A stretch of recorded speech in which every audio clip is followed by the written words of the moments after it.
Oprah Winfrey closed her eyes for just a moment as Police Chief Robert Sterling placed the cold steel handcuffs around her wrists outside the Harpo Productions building on a gray Chicago morning, completely unaware that the woman he was arresting for what he believed was the largest charity fraud scheme in American history had been secretly documenting his role as the head of a drug trafficking empire that had flooded Chicago's South Side with over $200 million worth of narcotics over the past 4 years. The click of the handcuffs echoed across the parking lot as news cameras captured every moment. But what the assembled reporters and Chief Sterling himself didn't know was that hidden in Oprah's foundation offices were thousands of hours of surveillance footage, financial records, and witness testimony that would expose Sterling not as a decorated law enforcement hero, but as the criminal mastermind behind the very drug epidemic he had built his reputation on fighting. Ms. Winfrey, Chief Sterling announced to the crowd of reporters, his voice carrying the moral authority of a man who had spent 28 years in law enforcement. You're under arrest for operating a fraudulent charitable organization, money laundering through your foundation, and conspiracy to defraud the citizens of Chicago who trusted you with their donations. The cameras flashed as Oprah maintained her dignity despite the humiliation, her mind racing not with fear for her own future, but with concern for the hundreds of families whose lives hung in the balance, families she had been secretly trying to save from Sterling's drug network for the past 37 months. The charges against Oprah were staggering in their scope and seemingly supported by overwhelming evidence. According to the federal indictment that Sterling had orchestrated over 18 months, Oprah's foundation had misappropriated $47.8 million in charitable donations, funneling money through fake programs that existed only on paper while using the funds for personal expenses and unauthorized investments.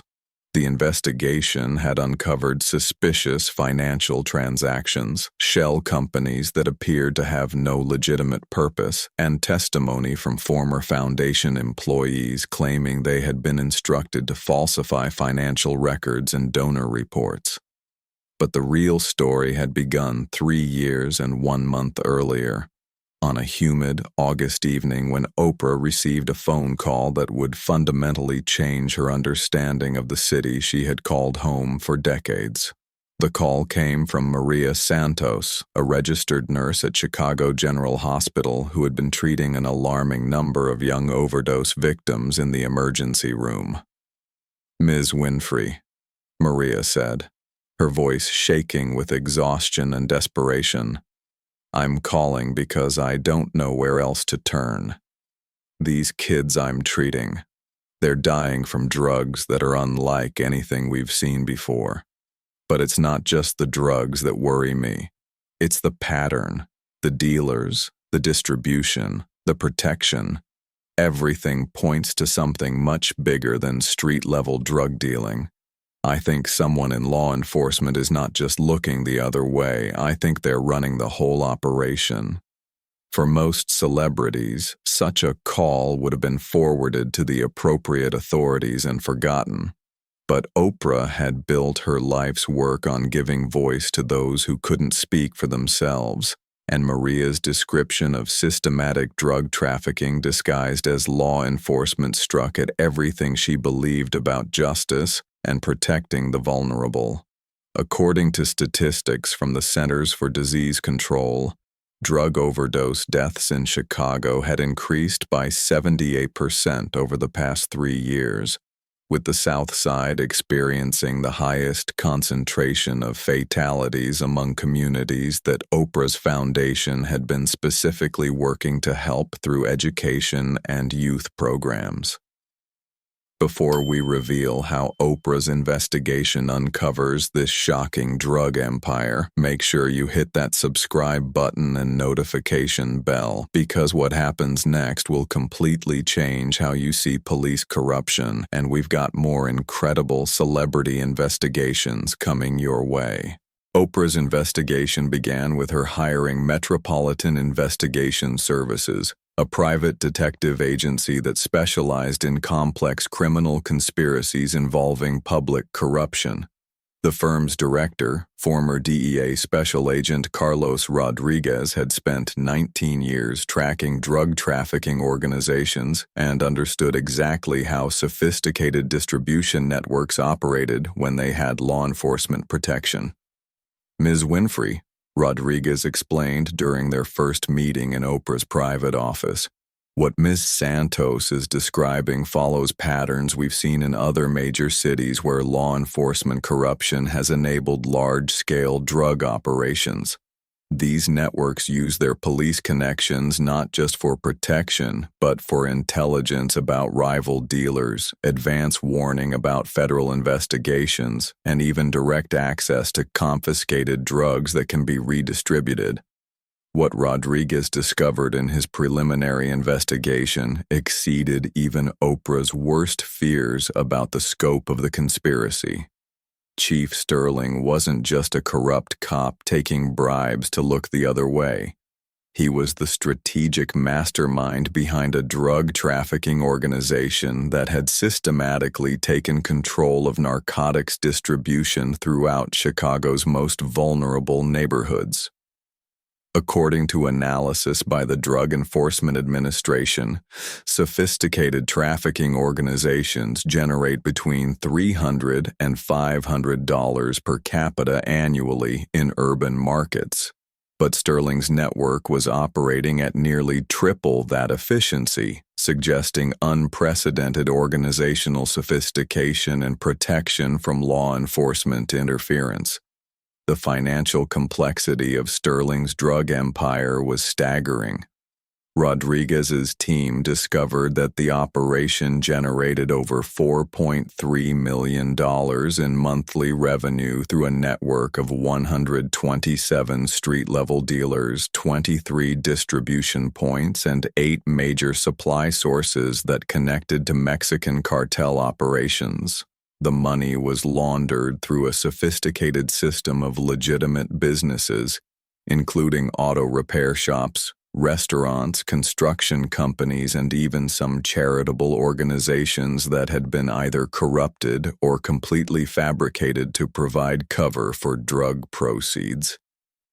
But what made Sterling's operation particularly dangerous was its integration with legitimate law enforcement activities. According to federal analysis that would later be presented in court, Sterling had been using his position as police chief to eliminate competition from independent drug dealers, redirect federal investigations away from his network's activities, and even coordinate with Mexican cartels to ensure steady supply lines that avoided traditional law enforcement detection methods. His network had essentially created a drug trafficking monopoly protected by the very institution that was supposed to be fighting drug crime.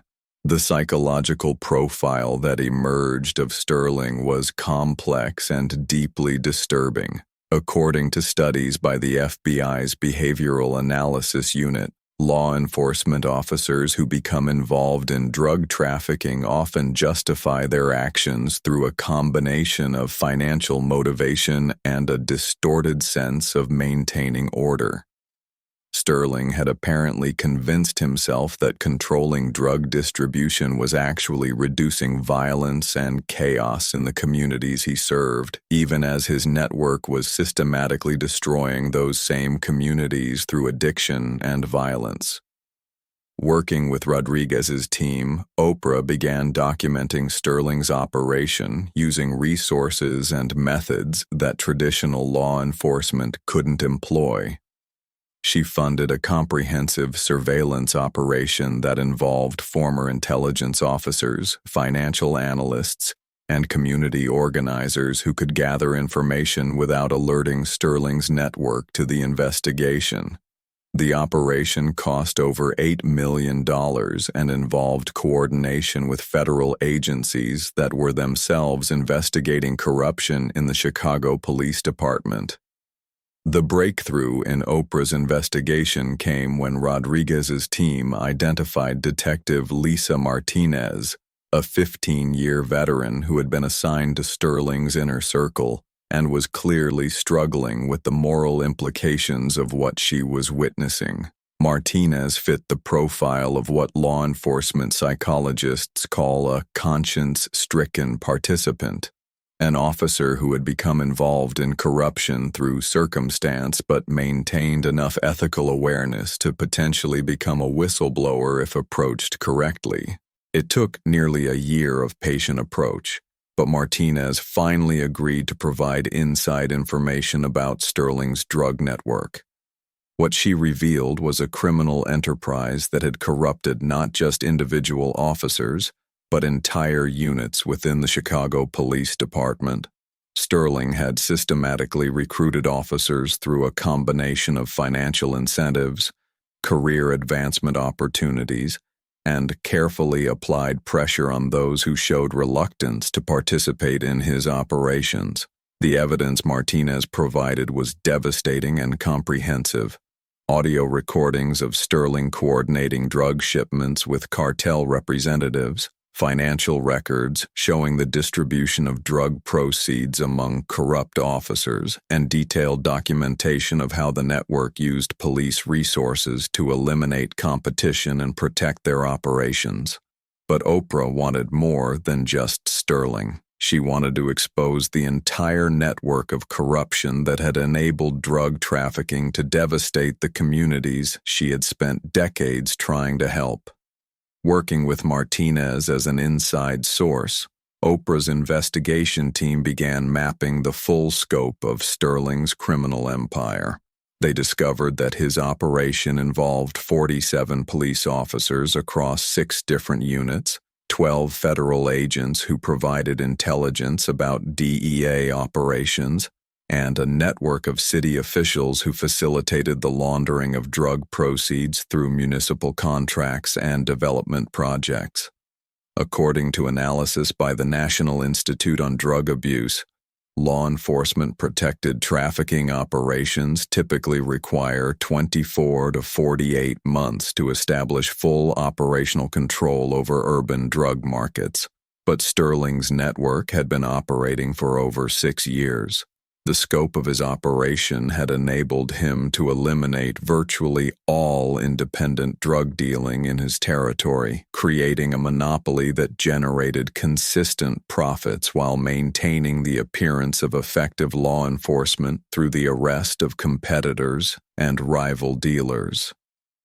The community impact of Sterling's drug empire was devastating beyond measure.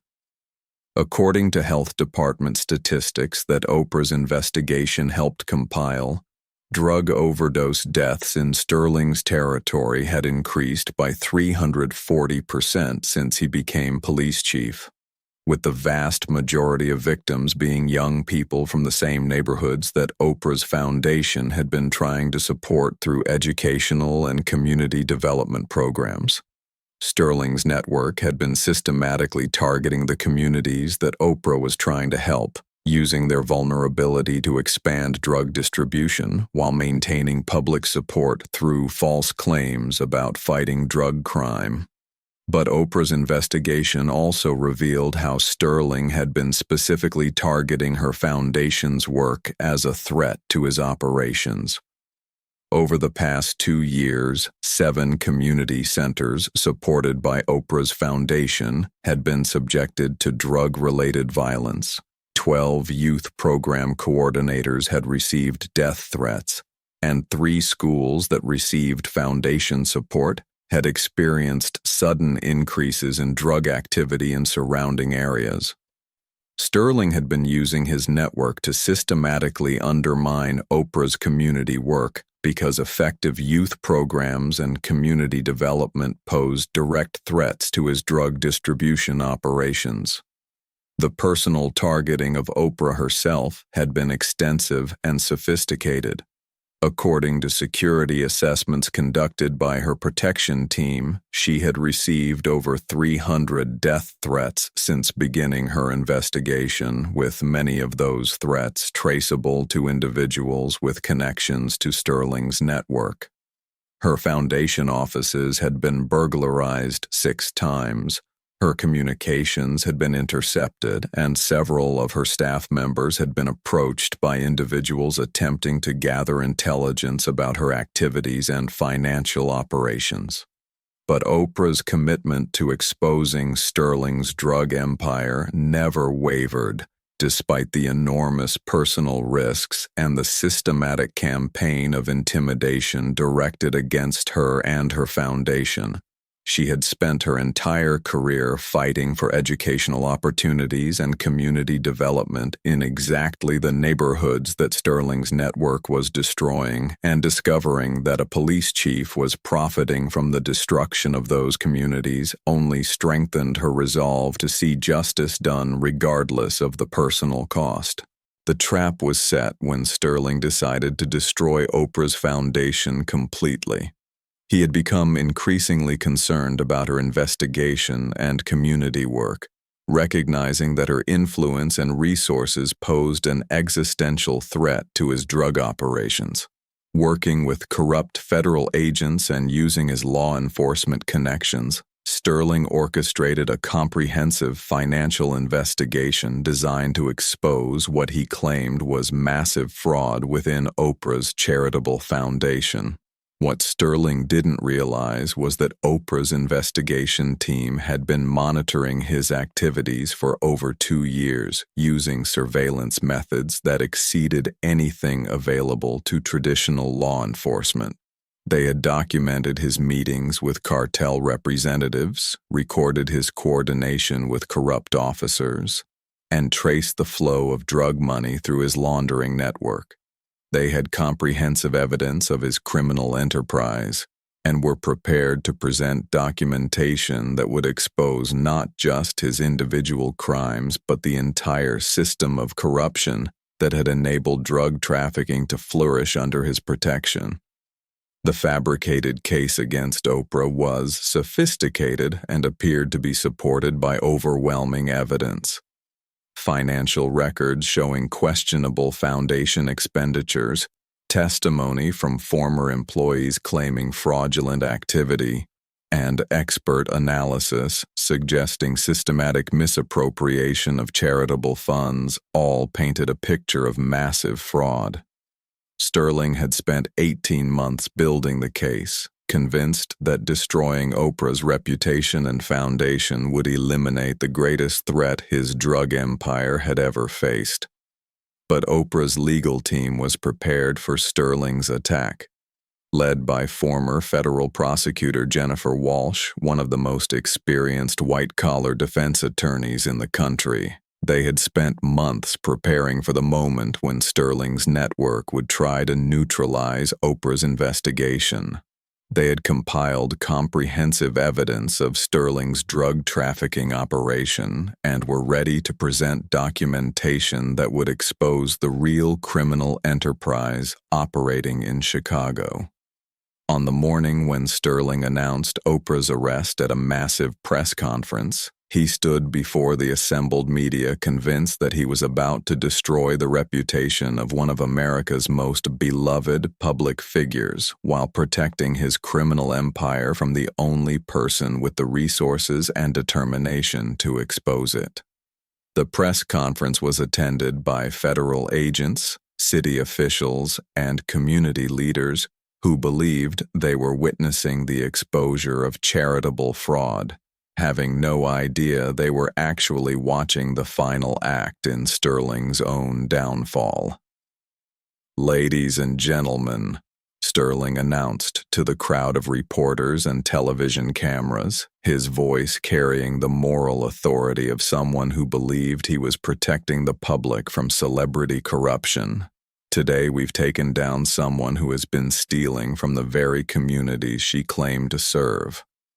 Oprah Winfrey used her fame and influence to operate a criminal enterprise that stole millions of dollars from charitable donors while pretending to help Chicago's most vulnerable populations.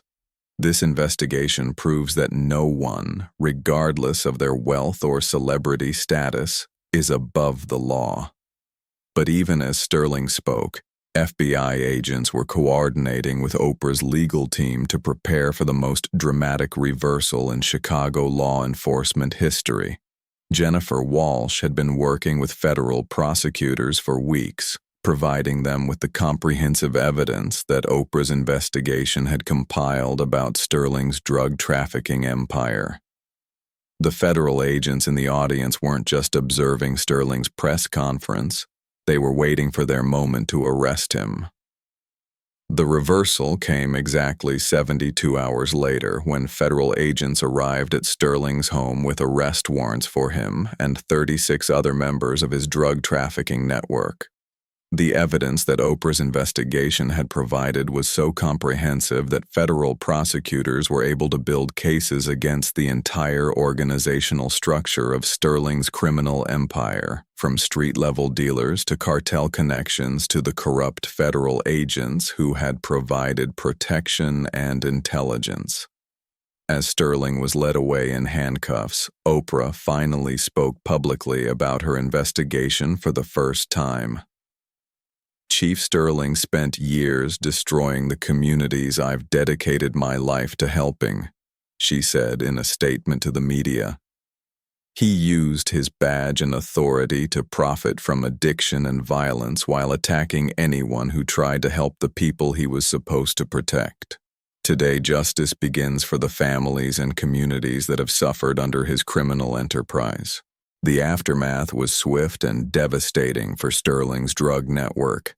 Within 2 weeks, coordinated raids across Chicago and 3 other states had resulted in the arrest of 127 individuals connected to the trafficking operation, the seizure of over $67 million in drug proceeds and assets, and the dismantling of a distribution network that had been responsible for 78% of drug-related deaths in Chicago's South Side over the past 4 years. 6 months later, Oprah stood before the Chicago City Council as they passed the Community Protection and Police Accountability Act, new legislation requiring independent oversight of all police units involved in drug enforcement and mandatory financial disclosure for law enforcement officials with access to asset forfeiture proceeds. Sometimes, she told the assembled officials and community leaders, protecting our communities requires us to investigate the very people we're supposed to trust with our safety. The investigation ultimately resulted in the conviction of Sterling and 43 other defendants on federal drug trafficking and racketeering charges, with Sterling receiving a life sentence without the possibility of parole.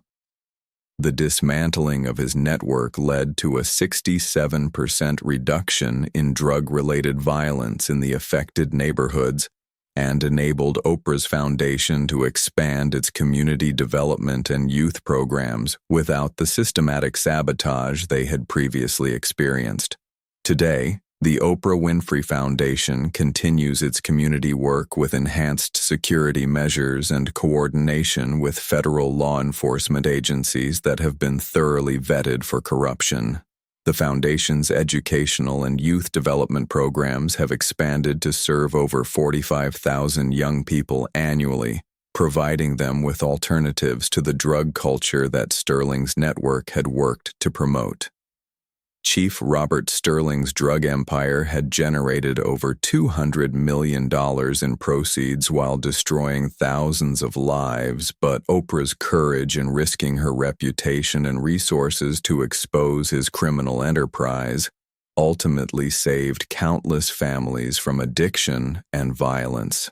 Her investigation proved that sometimes the greatest threats to community safety come from those who are supposed to protect us, and that real justice requires the courage to challenge authority when that authority has been corrupted.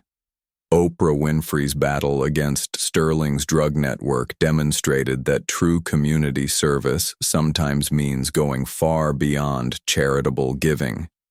It means being willing to sacrifice everything to protect the innocent from those who would exploit their vulnerability for profit.